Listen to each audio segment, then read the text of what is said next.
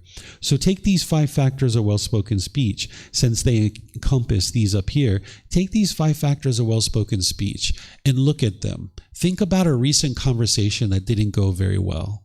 Maybe it exploded. You had all kinds of difficulties in the relationship and in the conversation. Look at these 5 factors. Were you speaking at the proper time? Did you speak the truth? Were you speaking gently? Were you speaking beneficially? And were you speaking with a mind of loving kindness?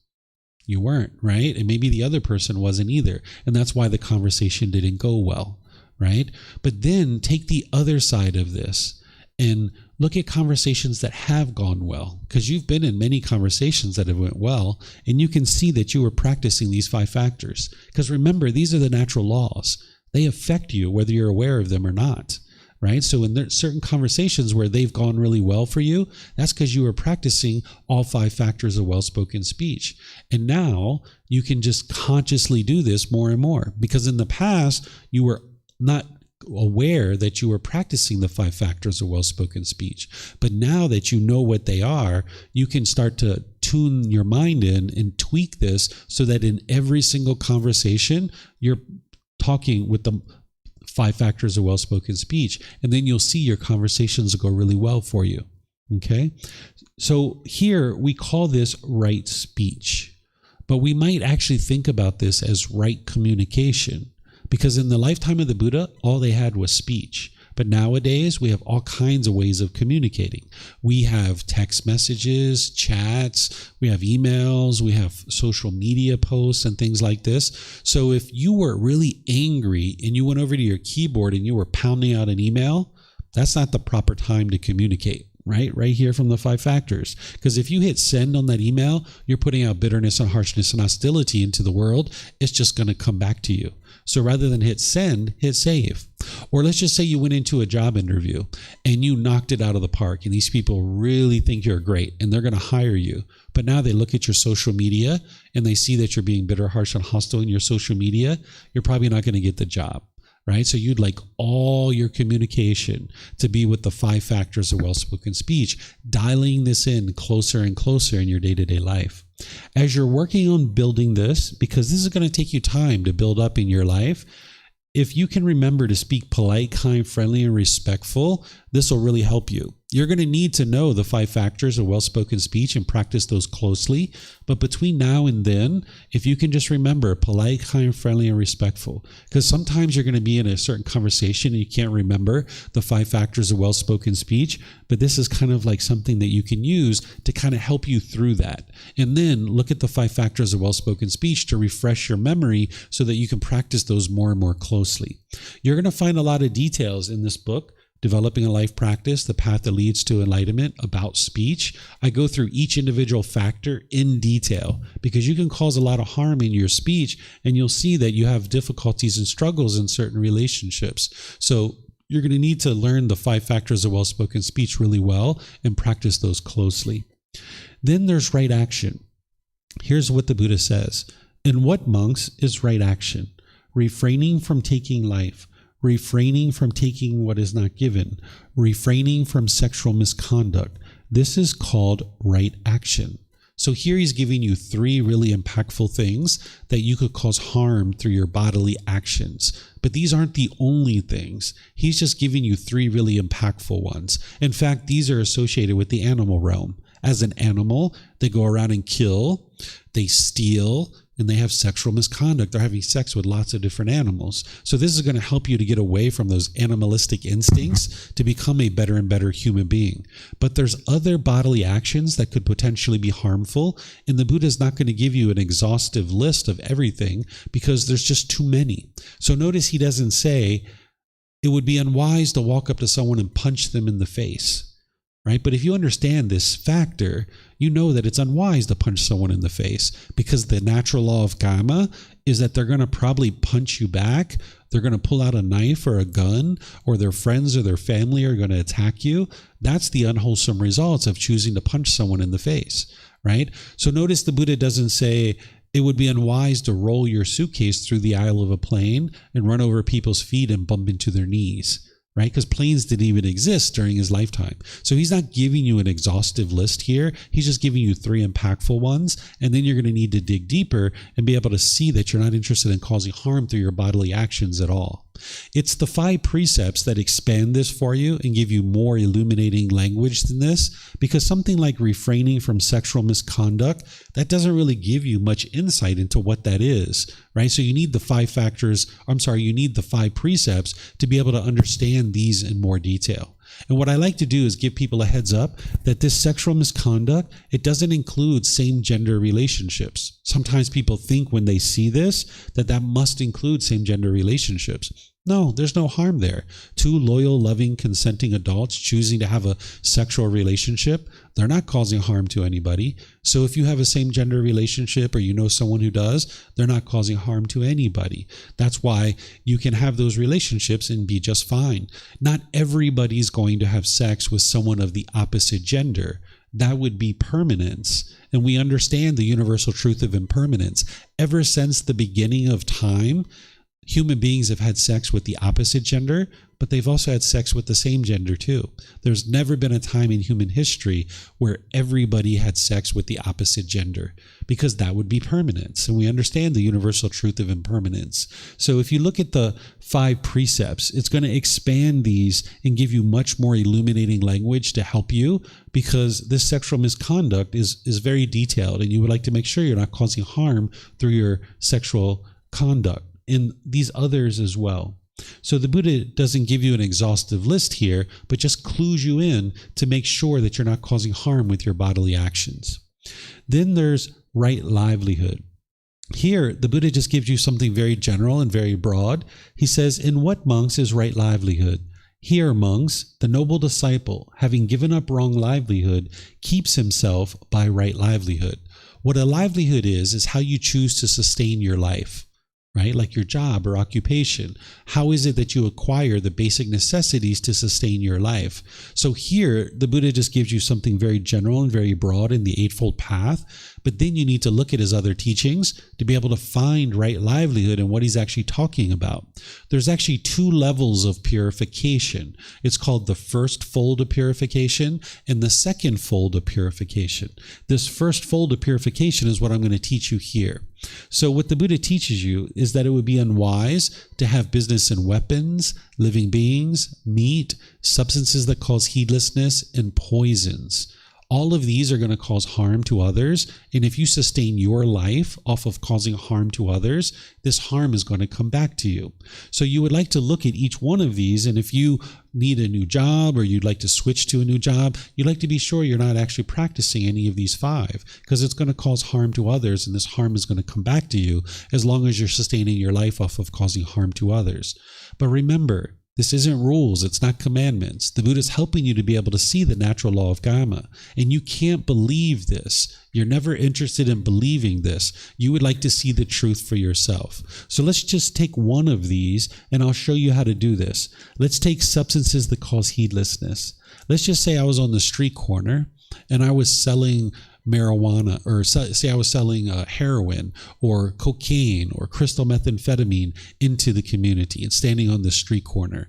Well, these people that are getting addicted to the heroin and the crystal methamphetamine are having to go out and steal, and maybe they're doing sex work in order to bring me money, or maybe they're robbing people, right? And now I'm causing harm into the community by choosing to sell these substances into the community. Well, now standing on the street corner selling heroin and crystal methamphetamine, I'm very likely to get beat up, to get murdered, to get robbed, to get arrested, to get addicted to these substances myself. This is all the harm that's coming to me because of the harm that I'm causing in the community. So you can see this very clearly with a livelihood like this.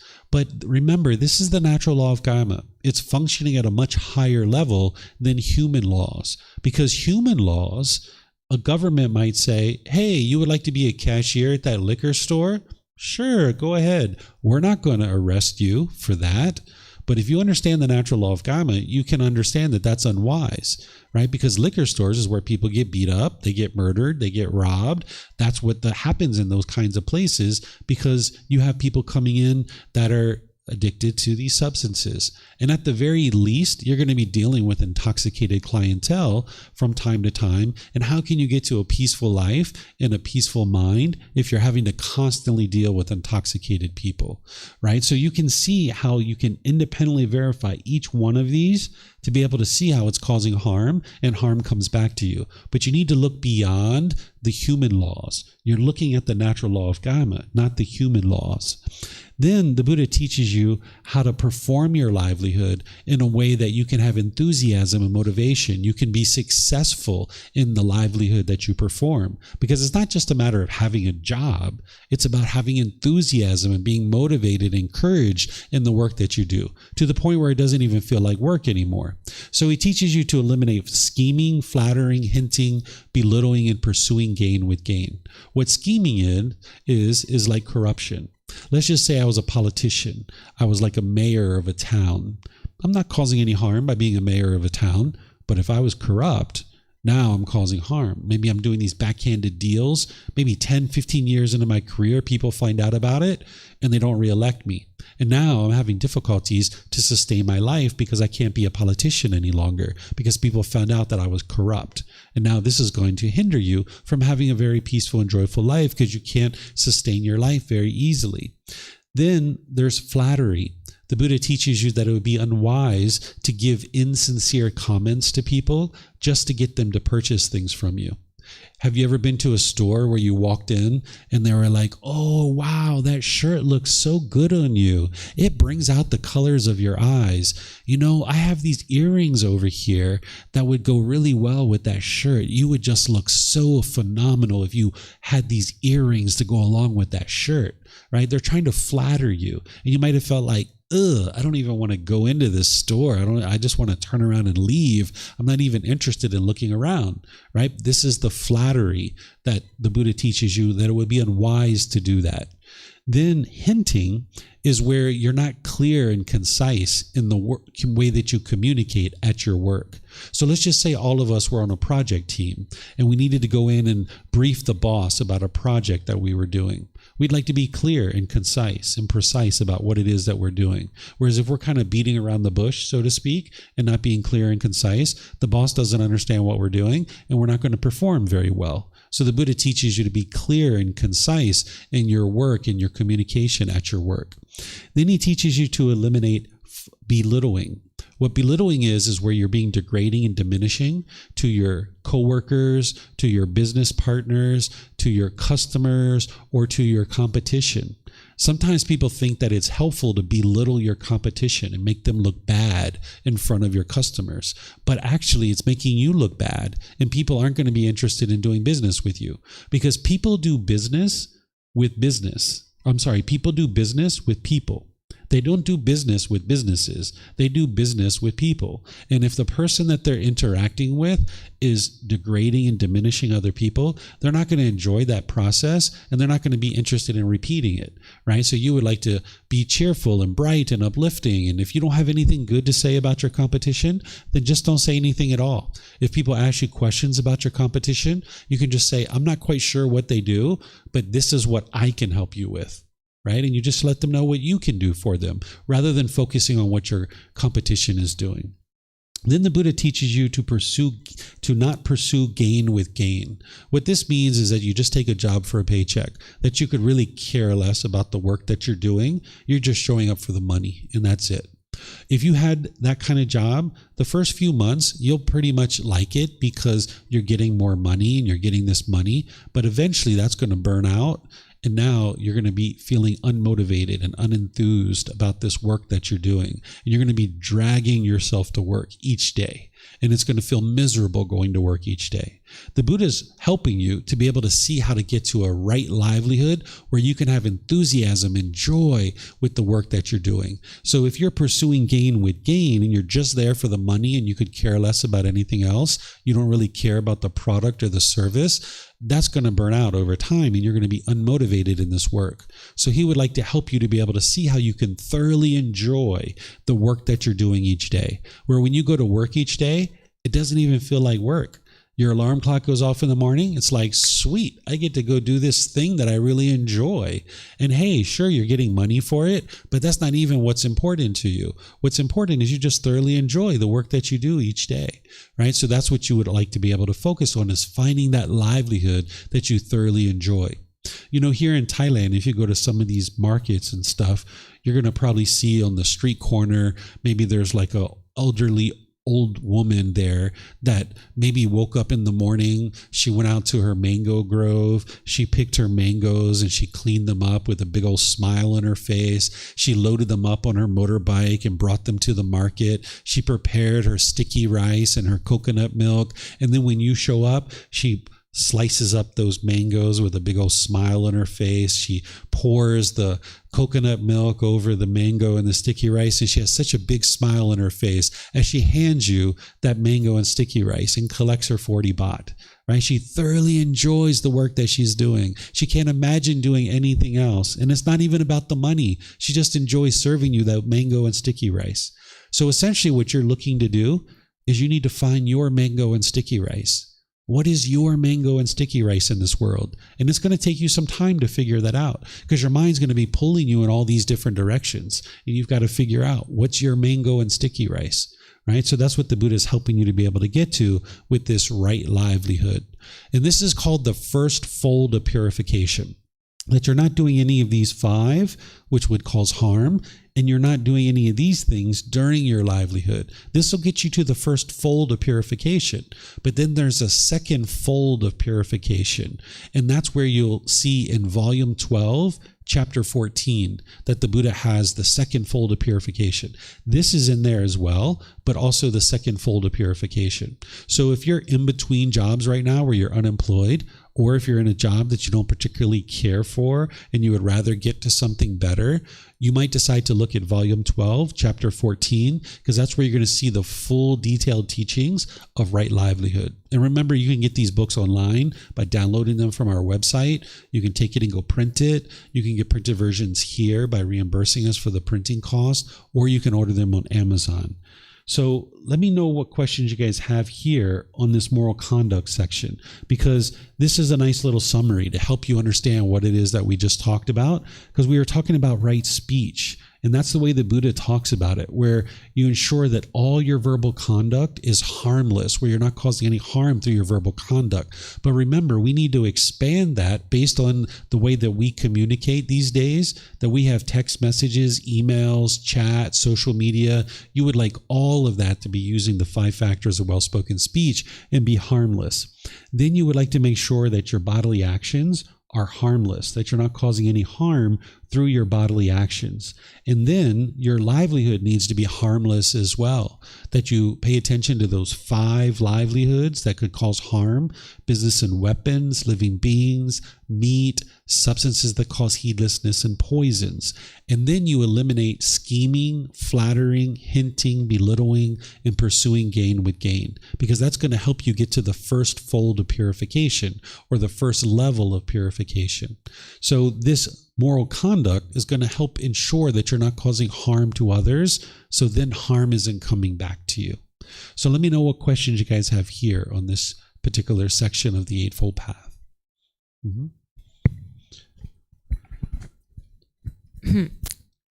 My family owns farms, and I don't know what I can do about it other than not inherit them. Do they have animals on their farm? Yeah. Okay. I mean, yeah. So if your family is having a farm and they're choosing to farm, that's a decision for them. That's not your decision. But ultimately, if you're going to get involved in the family business or something like this, now you have a livelihood that involves living beings. And this is where you can get injured, you can get hurt, right? Because if you're around cows or pigs or horses or things like this, you can easily get injured. You can get diseases as well from the animals. This is how COVID happened, and spread all throughout the world. So it's great that we have these vaccines that people can take if they would like to, but we haven't solved the actual problem. The real true root of the problem is that we're coming in such close contact with animals that the viruses are jumping from the animal world into the human world. And there's a whole bunch of other viruses waiting for us in the animal world. So you can choose for yourself to do something different. Or let's just say you inherited the farm, you could choose to transition the farm to not involve animals, perhaps. That could be a choice that you might decide to make if that was important to you. Yeah, okay. It's purely animals to feed them and slaughter. I see. Well, sometimes farms have a lot of land and they can be transitioned from an animal farm over to like a planting or something like this. Or you can also sell it too. And you can, sell it to somebody else, use the money to get your career started into something else. So these are options that you could choose as well. But those are choices for you to make. And if you see the unwholesome karma as part of it, understand that the people who are involved in that, they're experiencing the unwholesome karma. But if you choose to not be involved in that, you're not going to experience the unwholesome karma. Okay, although I benefit from the money of my family. Yeah, right now, being a young person as you are, you're probably still reliant on your family to be able to have a certain amount of money from them. But as you get older, you'll be able to be more and more financially independent. And that's where you're going to be interested to be practicing the right livelihood so that you're not involved in that same type of livelihood, if you would like to practice this closely. Okay. All right. I don't see any other questions anywhere. So I'm going to move on to this next section, which is the mental discipline section. The mental discipline is actually going to help you to practice the moral conduct. Without the mental discipline section, you wouldn't be able to practice the moral conduct. Because remember, the moral conduct that the Buddha is giving you, this is the wisdom of the moral conduct that would be harmless. But there's pollutions in your mind that are hindering you from being able to do this, right? So that harsh speech that you have in your relationship with people who are close to you, that's because you have craving, anger, and ignorance in your mind. So the mental discipline is going to help you to eradicate that pollution out of the mind. And all of this is built on the foundation of the wisdom section. So now we're going to move into right effort, right mindfulness, and right concentration. Okay? So here's the words of the Buddha on right effort. He says, "In what, monks, is right effort? Here, monks, a monk rouses his will, makes an effort, stirs up energy, exerts his mind, and strives to prevent the arising of unarisen, evil, unwholesome mental states. He rouses his will, makes an effort, stirs up energy, exerts his mind, and strives to overcome evil, unwholesome mental states that have arisen. He rouses his will, makes an effort, stirs up energy, exerts his mind, and strives to produce unarisen, wholesome mental states. He rouses his will, makes an effort, stirs up energy, exerts his mind, and strives to maintain wholesome mental states that have arisen, not to let them fade away, to bring them to greater growth, to the full perfection of development. This is called right effort." So he's talking about 4 things here that you're going to need to apply the effort to actually do. And what I've done on this next slide is I've stripped out the connecting words and help you to be able to see these 4 right efforts that the Buddha is talking about. He's talking about preventing unwholesome qualities from coming into the mind. So I've got some examples here. An example of this might be right now, probably the farthest thing from your mind is killing another human being. You probably have no interest in killing another human being. It's so far outside your mind, you can't even see it, right? So there's things like this that are unwholesome, that are not currently in your mind. And the Buddha says, apply the effort to prevent that from ever coming into the mind. But then the second one is abandon unwholesome mental states that have arisen in the mind, because there's certain unwholesome things in your mind right now. Because if you're unenlightened, you have unwholesome mental qualities that are in your mind. So for example, let's just say somebody was in an existing relationship and they have a craving for sex outside of their existing relationship. You're going to need to apply the effort to abandon that unwholesome quality out of your mind, because you can see that it causes harm in your day-to-day life and in your relationships. Or if you see anger or frustration or irritation coming up in your mind, this is going to produce unwise moral conduct. So you would like to apply the effort to eliminate that out of your mind.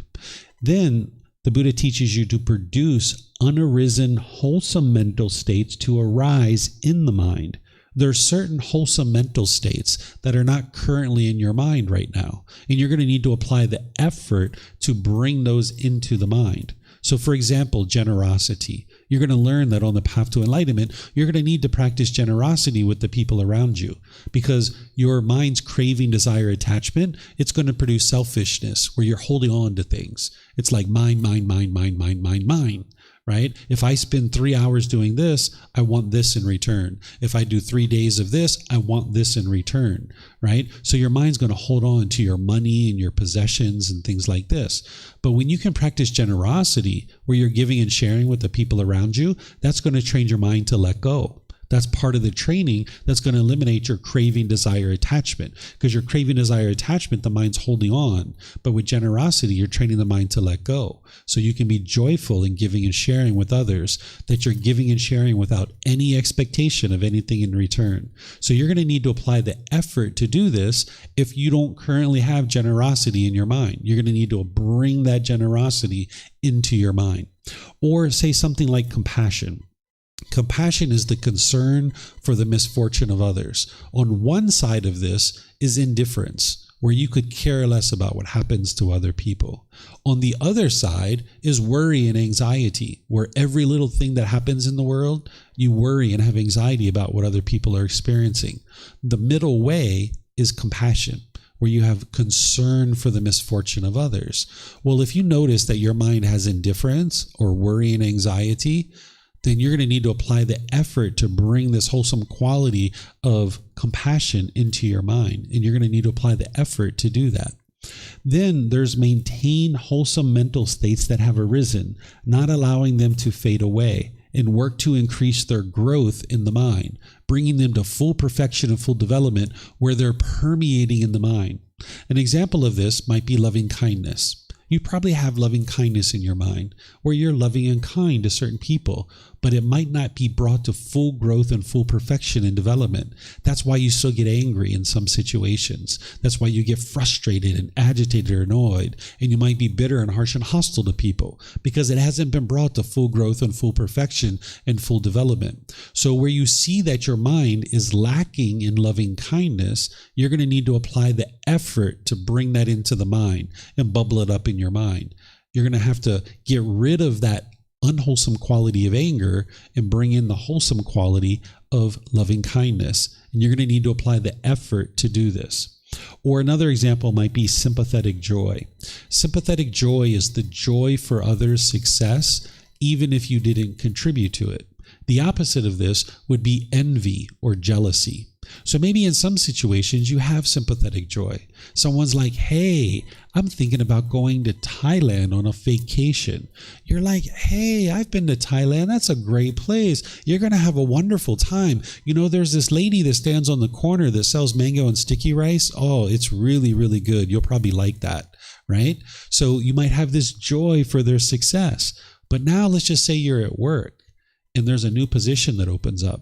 New title, new office, more money. You apply, 2 or 3 of your coworkers apply, and they get the job instead of you.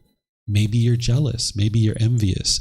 That's because of the mind hasn't had sympathetic joy brought to full growth and full perfection and full development. So you're going to need to apply the effort to bring this into the mind. So even as they're walking around the office all conceited and thinking they're so great that they got this new job, you're going to need to have sympathetic joy, right? So that's what the Buddha is teaching you here, is to apply the effort to prevent unwholesome qualities that have not arisen from arising in the mind. Prevent those qualities from ever coming into the mind.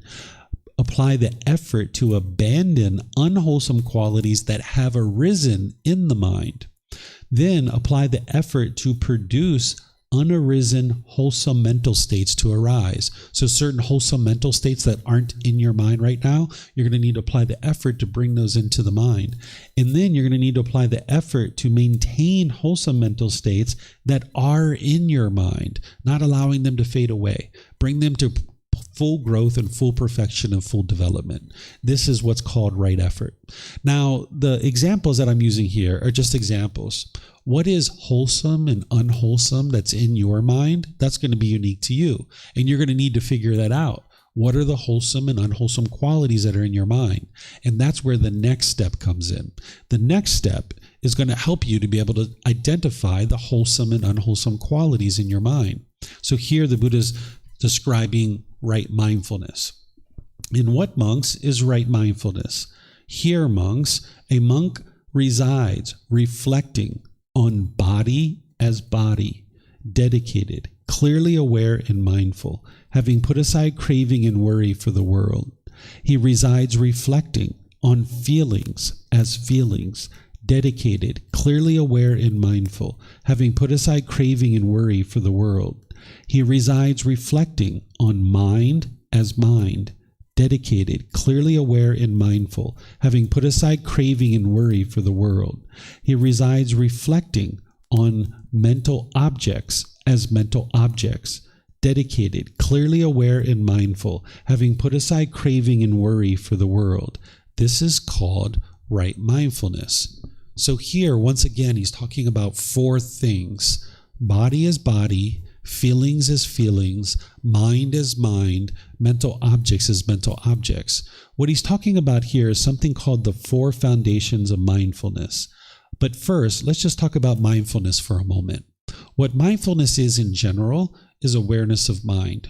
You would like to develop awareness of mind, your thoughts, your ideas, what's going on in your mind. What are the wholesome and unwholesome qualities that are in your mind? You're going to need to develop that. And it's the next factor of right concentration that's going to help you to do that. But you're going to generally need to have awareness of mind, because in the unenlightened state, we tend to plow through the world without even realizing what's going on in our own mind. So you're going to need to develop that awareness of mind. And you might actually just hang out there for a few weeks or a few months, just developing that. But then ultimately, you would like to get deeper and deeper into the four foundations of mindfulness, understanding what those are, and now practicing those closely. What the four foundations of mindfulness are is where you're aware of the bodily sensations associated with the arising of discontent feelings. Prior to you getting angry or sad or frustrated or shy or lonely or bored or even happiness, excitement, elation, there's some bodily sensations that is occurring. This is an early warning system alerting you that you're about to get a conditioned feeling. And you have an opportunity there to apply right effort and cut that off and let it go. So something like anger, it's like tingling in the body, tightening in the chest, tightening in the throat, heat in the face, pressure in the skull. If you've ever experienced this and you know what I'm talking about, that's the early warning system that you have that's alerting you. You're about to get angry. You're about to get frustrated. You're about to get some other discontent feeling, right? And now you can cut that off and let it go, protecting your mind and preserving it so that you don't have to experience this feeling. You're not suppressing your feelings or repressing them. You're actually cutting them off before it actually becomes a feeling, right? Because it hasn't even become a feeling yet. So you're cutting it off. So these bodily sensations, this early warning system, is kind of like the mind is saying, I'm about to get angry. I'm about to get angry. I'm about to get frustrated. I'm really about to get a conditioned feeling here. And you're like, nope, not going to let you do that, right? Because if you let the mind do it, it stays wired that way. You're actually rewiring your mind. You're actually cutting it off and letting it go, not allowing it to form a conditioned feeling. Not only do you experience this with the painful feelings, but even the pleasant ones. You might have this tingling across your shoulders, up the back of the neck, over the top of your head. People call this warm fuzzies, right? And you might actually long and yearn for this. You might desire this because it feels so pleasant. But if you allow your mind to get the conditioned pleasant feelings, you're going to get the painful ones because they're waiting right around the corner. So if you get so excited about that brand new job that you're getting, 5 years later, when the company goes out of business and they have to lay you off, you'll be angry and frustrated. So you need to be able to see that you're willing to let go of the temporary pleasure in order to get to the permanent joy, the permanent happiness, the unconditioned happiness. But if you keep allowing your mind to get conditioned happiness, you won't be able to get to the unconditioned happiness. So when the mind's about to form that conditioned feeling, whether it's pleasant, painful, or neither painful nor pleasant, cut it off and let it go. Don't allow the mind to form that conditioned feeling. Because if you don't cut it off as a feeling, if you don't cut it off as a bodily sensation, it's going to become a feeling. That's the next one. Because you're going to need to be aware of that too. That your mind is now angry. It's now frustrated. It's now experiencing this excitement, this thrill, this euphoria. You're going to need to be aware of this shyness, this loneliness, this boredom that's in the mind. Because if you didn't cut it off as a bodily sensation, cut it off as a feeling. Don't allow the mind to experience that. Essentially rewire the mind. If you miss it as a feeling, then it's going to affect the condition of your mind for a few minutes, a few hours, a few days. Have you ever been grumpy or irritable for like a week or two? Sure, you have, right? Because we didn't know this when we were growing up. We had the bodily sensations, the mind experienced the feeling, and then it lingered, and now it affected the condition of our mind. And we walked around grumpy and irritable for like a week or two, right? But now that you know what this is, you can actually transform this. Because if you don't cut it off as a bodily sensation, a feeling, or a condition of the mind, it's then going to form and feed what's called a mental object. A mental object is a deeply rooted container in the mind. And in this example, it's ill will. We didn't have ill will when we were first born. We didn't go into the nursery at the hospital hating other babies. But we formed that over time because we didn't have the wisdom of the 4 foundations of mindfulness. We experienced the bodily sensations. We experienced the feelings. It affected the condition of our mind, and then it formed this mental object. And all the 10 fetters, all the pollutions of mind are mental objects. So let me explain to you how this looks in day-to-day life, because this is the technical description of what's happening here is you're cutting off and letting go before it becomes a feeling. But what this looks like in day-to-day life is, let's just say you're sitting on the sofa and you're watching the news. And as you're watching the news, you feel this tingling in the body because you just saw something and heard something on the news that's going to typically arise anger and frustration in your mind. And you feel this tingling in your body. You know what's coming next, the painful feeling, the anger and frustration. Don't dwell in that.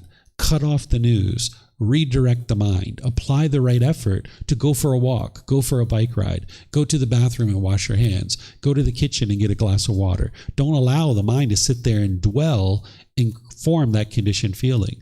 Cut it off and let it go before it becomes a feeling. So this is how you can do that, is redirect the mind to something else. That's what it looks like in day-to-day life. If you do this enough over the course of multiple months and years, the anger will never arise. That's what it means to get to enlightenment, is that there's no anger arising because the causes and conditions that are producing it have been eliminated from the mind. So an enlightened being can watch the news, they can do anything. There's no anger, there's no frustration, there's no nothing coming up in the mind because the causes and conditions that are producing it have been completely eliminated. Right? So this is the way you get to that, is you consistently watch over the mind with your mindfulness.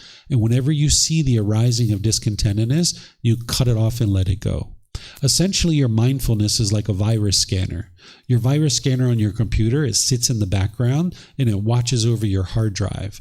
And anytime a virus comes onto your hard drive, it isolates it, it quarantines it, it cleans it up and gets it off your hard drive. Right? You might not even know that it actually happened. So your mindfulness is sitting there overlooking your mind all the time, from when you first start waking up in the morning, all day long, and as you're falling asleep at night. You look over your mind with your mindfulness, guarding your mind. And anytime you see the arising of discontent feelings, you cut it off and let it go. If you can cut it off as a bodily sensation, that's ideal. But if you miss it there, because you will, between now and enlightenment, it's going to become a feeling. Cut it off there. That's the next best thing. But if you miss it there and you're noticing for a few hours, for a few days, you're kind of grumpy and irritable, hold on. Wait a second. Snap out of this. No, I'm not going to hold on to that grumpiness, that irritability. Let me get that out of there, right? Because you're not interested in allowing the mind to stay wired that way. You're trying to break this up, not allowing the mind to keep doing that, okay? And slowly but surely, you'll be able to transform the mind. So the rest of this retreat, I'm going to teach you these mental objects as the 10 fetters, helping you guys to understand how to purify the mind of the 10 fetters. Learning what the symptoms of the 10 fetters are is going to help you develop mindfulness of the mental objects. That's how you develop this mindfulness of the mental objects. Okay, so now the mindfulness wouldn't be able to be developed without this step. This is right concentration. And here, this is the Buddha describing for you the jhanas. These are enhanced qualities of mind that you'll experience on your way to the first stage of enlightenment. I'm going to teach this tomorrow. But right now, what I'm going to do is I'm going to teach you how to actually practice right concentration.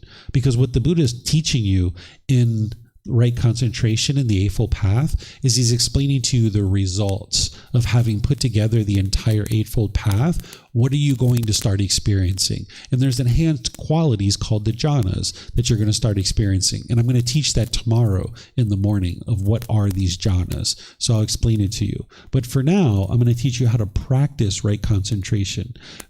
And this is the Buddhist teachings from other parts of his discourses. He teaches you to develop a meditation practice and to practice singleness of mind in day-to-day life.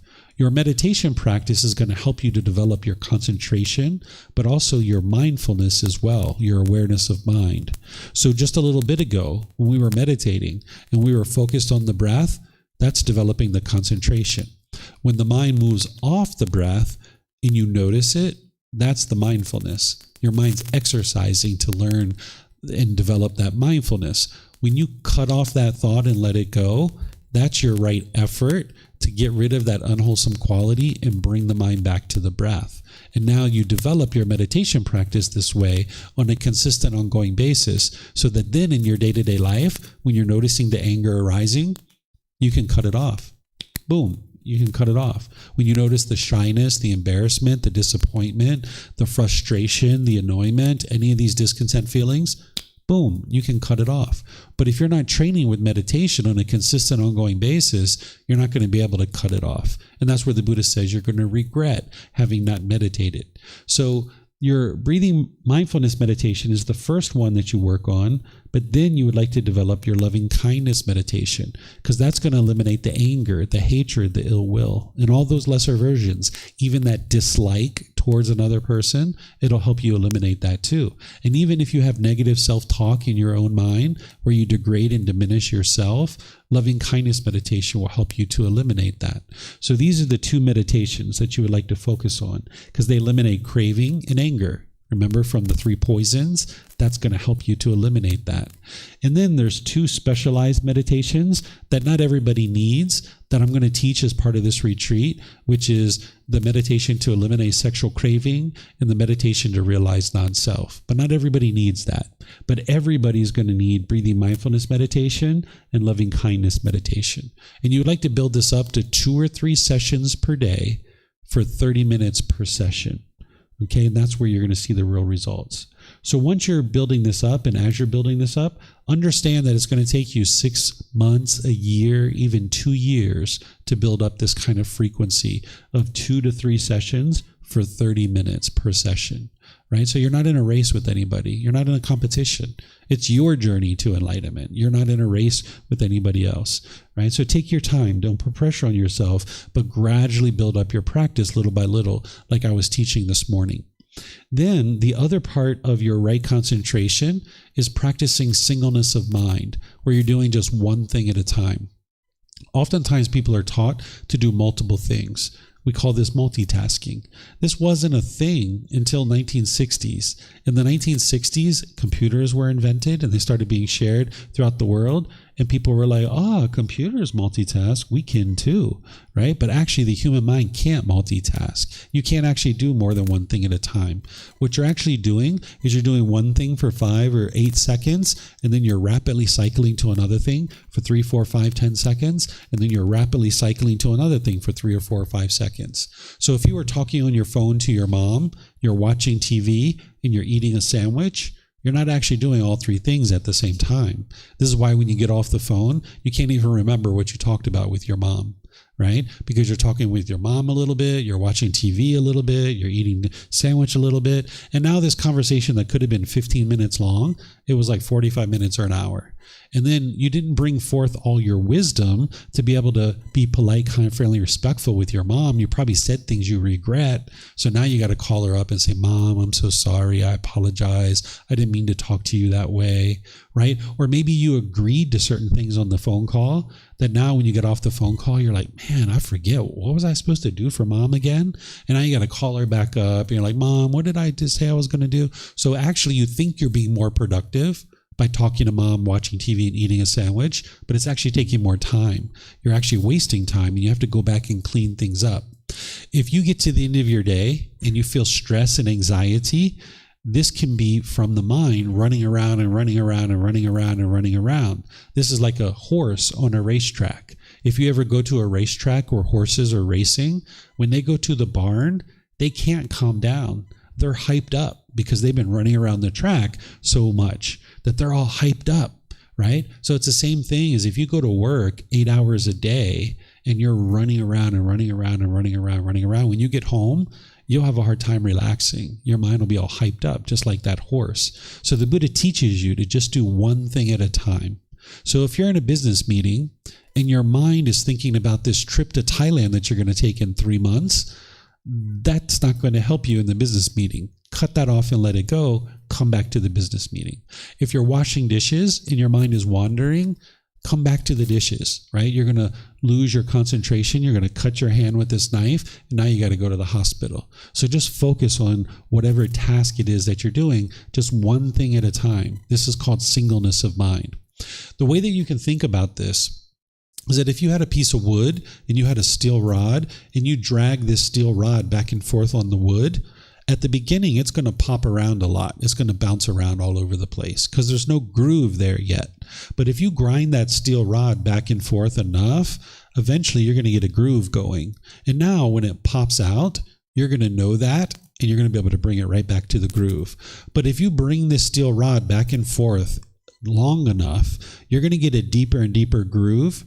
And the steel rod's never going to pop out. It's just going to stay in that groove all the time, right? It's just like your mind. If you focus and practice singleness of mind for a consistent long-term period, your mind will just always be focused. You'll always be focused on whatever it is that you're doing. Your mind won't pop out any longer, but you're going to need right mindfulness and right effort to be able to bring your mind to the middle and practice this concentration. So wherever you see with your mindfulness that your mind's wandering, cut that off and let it go and come back to the middle. And now, if you do that longer and longer periods of time, your mind will just always be focused and you'll always be concentrated. So you can train your mind to have concentration. Okay, so this is right concentration, practicing meditation and singleness of mind in your day-to-day life. So just to summarize that, and then I'll open up to whatever questions you guys have, is right effort is taking initiative to eliminate unwholesome aspects of the mind and to cultivate wholesome qualities in the mind, applying the effort to do that. The way I teach this to my young son is kick out the unwholesome and bring in the wholesome, right? That's essentially what you're doing, applying the effort to do that.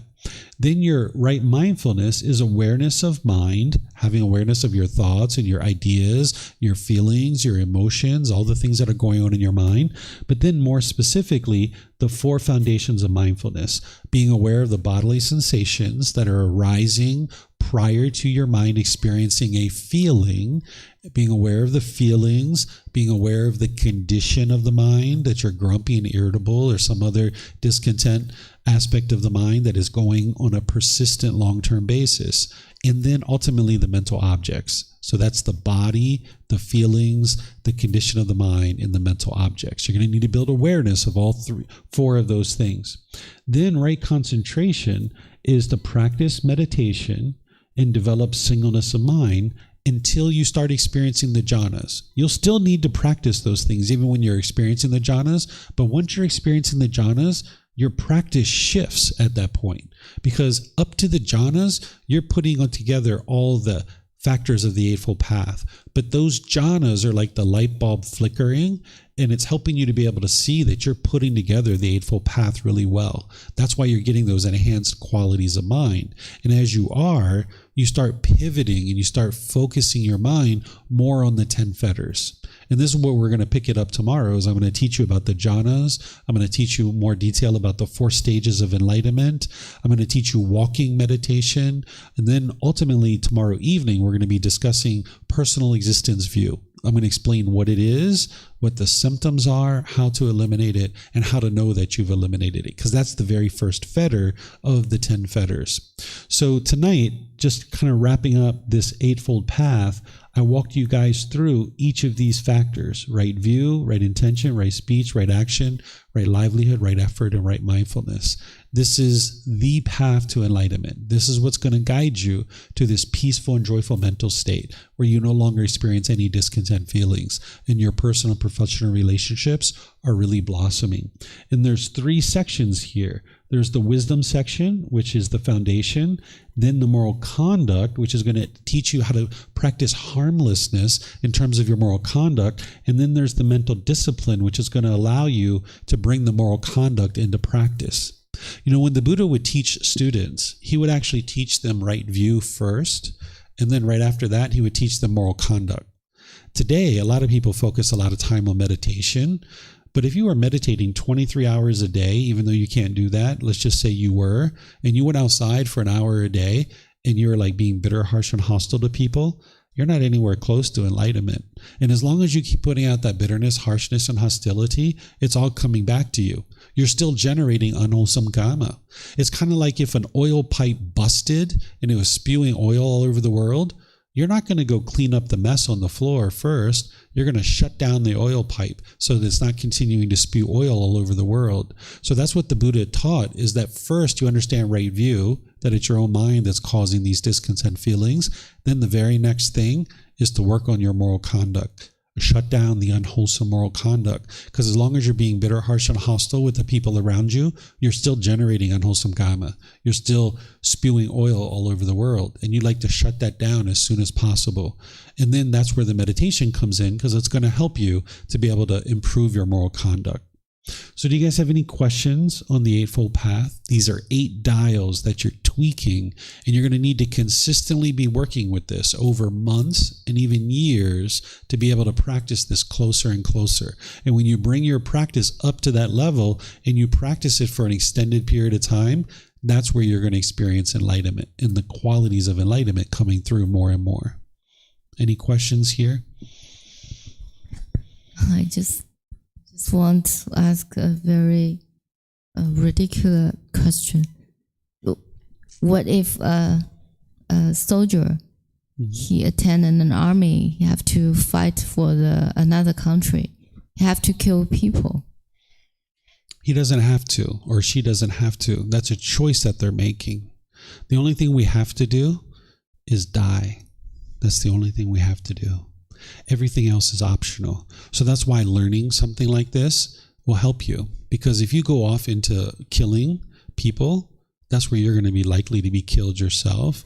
Or at the very least, you're going to get injured, or you can get addicted to substances. You can maybe kill yourself. Maybe you have such unwholesome thoughts that you feel guilt and shame. People kill themselves, or maybe they have difficulties reintegrating into society, getting a job, securing housing, having friends and stuff like that. So when somebody learns this, if they practice it closely, they most likely wouldn't choose to go actually fight in a war, because now they understand the unwholesome karma related to that. So like right now, if a war broke out in Thailand, I would leave. I would go somewhere else. I'm not going to stand here and fight, right? It doesn't make sense, right? There's no beneficial result in shooting someone and killing them with a gun or any other way. So we don't have to do anything whatsoever. It's our choice to do those kinds of things. And then we're going to experience the results of those choices. But usually their country will force them to do that.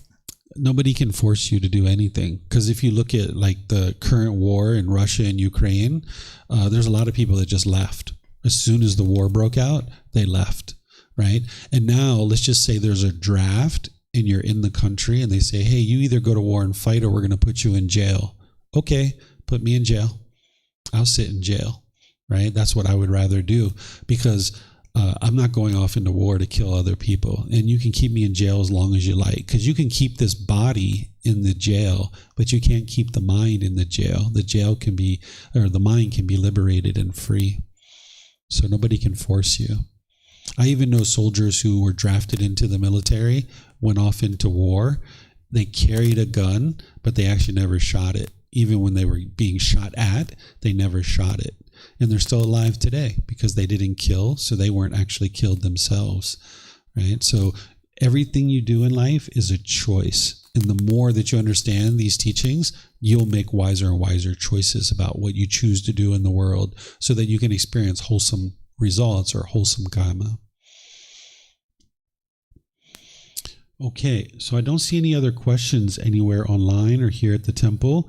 So tomorrow, like I mentioned, we're going to start out in the morning with the walking meditation. I'm going to teach it, and then we're going to do it together. Then I'm going to teach you the jhanas, understanding what those are and what you're going to experience when your mind's in the jhanas. Then I'm going to teach you the 4 stages of enlightenment, what those are and what you're going to be experiencing in those 4 stages. Then we're going to take our break, where we take that 6-hour break in the middle of the day. Then in the evening, I'm going to teach you the personal existence view, what it is, the symptoms, how to eliminate it, and how to know that you've eliminated it. This is the very first fetter. And then from that point forward, every class is going to be about the fetters. And then ultimately towards the end of the retreat on Friday, I'm going to be teaching dependent origination and how to know that you're enlightened and things like this. So thank you guys for coming to learn. Thank you for your interest to learn. Thank you for everyone online who's joining us as well. Perhaps I'll see you guys in a future class. Be well and take care. Sawadee krap. Sawadee krap.